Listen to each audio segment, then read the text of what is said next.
Hello అండి. ఇవాళ ఈ పేషెంట్ గురించి డిస్కస్ చేద్దాం. ఈ పేషెంట్ ఏంటి అంటే మ్యారేజ్ అయ్యి 10 ఇయర్స్ అయితుంది.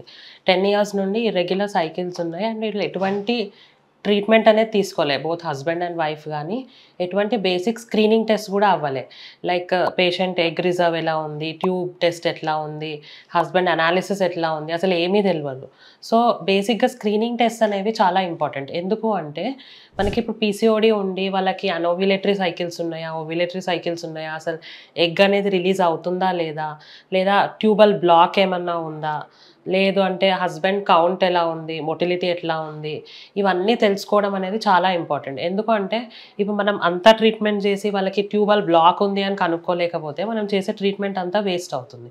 సో, అందుకని స్క్రీనింగ్ టెస్ట్స్ అనేవి చాలా ఇంపార్టెంట్ రోల్ ప్లే చేస్తాయన్నమాట ఫర్టిలిటీ ట్రీట్మెంట్‌లో. సో, బేసిక్ స్క్రీనింగ్ టెస్ట్ ఏంటి అనంటే సీరం ఏఎంహెచ్. అంటే ఏఎంహెచ్ అంటే ఏంటి అంటే మనం ఓవరీస్‌లో ఎగ్ రిజర్వ్ ఎలా ఉందో చెప్పే టెస్ట్‌ని ఏఎంహెచ్ అంటాం. దాంతో పాటు సీరం ప్రొలాక్టిన్ గూడా చేయాలి. ప్రొలాక్టిన్ అంటే ఏంటి అంటే మన బాడీలో ఒక ప్రొలాక్టిన్ హార్మోన్ అని ఒకటుంటుంది. అది ప్రొలాక్టిన్ లెవెల్స్ హై ఉన్నా గానీ it will not favour conception. అంటే ఫర్టిలిటీ ఇష్యూస్ వచ్చే ఛాన్సెస్ ఉంటాయి.